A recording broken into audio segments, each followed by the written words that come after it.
Okay, so before we get into documenting the journey, how to document the journey, I want to talk about the most commonly posed question I get about this. And usually it's in relation to people feeling nervous or anxious about posting.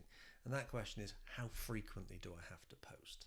Thankfully, it's actually not all that frequent, but there's kind of a changing frequency. We start to post a lot at first, and then eventually, once we've got a profile that looks vibrant and proactive, we can start to slow down. So let's think about the mindset now of the recruiter who's looking at our profile. We've finally dragged them here now, okay? So if we've been working along with this, we should have a profile banner image that indicates the tech you want to use. You should have a good profile picture, a headline that indicates the job you want and the tech stack you want to be associated with or use. Again, an about section that embellishes that a little bit further. But then the next thing is, if you're junior, you're starting to think, well, now we're down to the experience section, and I don't have any experience yet if you're junior, or if you're trying to break into the industry, or you can't rely heavily on this section. In which case, what can you do? This is where that activity comes into play. You don't have the experience, so you need to showcase that you're giving yourself that experience, that you're living and breathing this, that you're immersing yourself in your chosen field and trying to always keep learning. And that's part and parcel of being a software developer. You need to always be learning. This changes so quickly. Now, lots of senior developers will then say to me, I have lots of experience. I can fill out that section, no problem. I don't need this activity.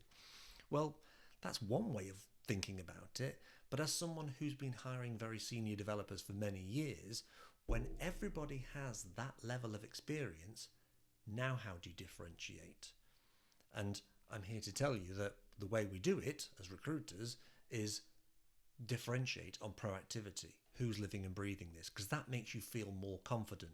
There's someone saying, I've got 10 years of experience, and another person saying, I've got 10 years of experience, and look at me doing all these things. You go with that person. It's just a fact of life. So this activity then is about delivering vibrancy, proactivity, and showcasing that you're living and breathing it. So when we start to document our journey, what I want you to get into the mindset of is, as you're learning, as you're doing something, as you're building something, depending on the level that you're at, whatever you're doing every day, when you get to that point where you're about to commit code, let an alarm bell go off in your head. What did I just write? What did I just learn? What was the benefit of doing it? What were the challenges? How did I overcome them? Now, for those of you that have been following along with the course, these are the same 5 points that we talked about how to fill in the experience section. And it's the same thing, but we start to post about those. So if you can post every day, you're thinking about, okay, just as I commit, you're in that headspace already. You're thinking, I'm about to write my commit message. Well, if I'm committing, I should be posting as well. I'm already starting to think, what did I just write? And then we can follow that on. What did I learn? What was the benefit, etc., etc. So we can start to post every day. And many people then come back to me and say, well, today I couldn't post because I haven't fixed it. I'm not ready. It's not working or something like that. For me, if you've just built something, that's a great post. If you're stuck, that's an even better post, because this is about a journey. This is about telling a story. And I always say the hero in a movie doesn't win in the opening scene. We need to see them suffer and struggle before they realize things, make changes and come good.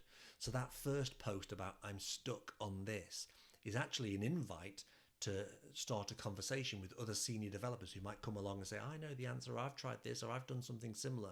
Now you're starting to network and infiltrate different networks around the industry, talking to people about the tech that you want to be known for. So I'm stuck with this, people suggest answers, I fix it tomorrow and then post the solution. You can turn this one problem into a series of posts. So what I want to show you in the coming videos is how to do this in a way that's not going to take over your day. And I want to show you how to do this with 5 minutes per day. And if you're doing your posts for longer than 5 or certainly longer than 10 minutes, you're probably overthinking it. So what I want to think about is trying to post every day at the minute, and we are going to slow down. So the way I normally try to explain this is I have wooden worktops in my kitchen. And when the person fitted those wooden worktops, they said to look after them, you need to oil them. And I said at first you oil them every day for a week, once a week for a month, once a month for a year, and once a year for the rest of your life. Now, we don't need that level of frequency, but I would encourage you to try posting every day at the minute, at least until your profile fills out, and then you can start to slow down. Now, when you look at this, you're only going to need 3 posts on this summary screen, because most of the time the person who's reading this is going to scan through this in a few seconds, as we've been discussing in the course, and they get down to the activity, and what they want to see then is you being proactive, you immersing yourself. So once you get past 3 posts, you're already starting to look good on the surface, and that's all that matters for now. We'll dig deeper into all of these points: the anatomy of a post, how to structure the words you're going to write about that post, how to do a screenshot, and all those kind of things. But we'll get into that in the coming videos. See you in the next one. Take it easy.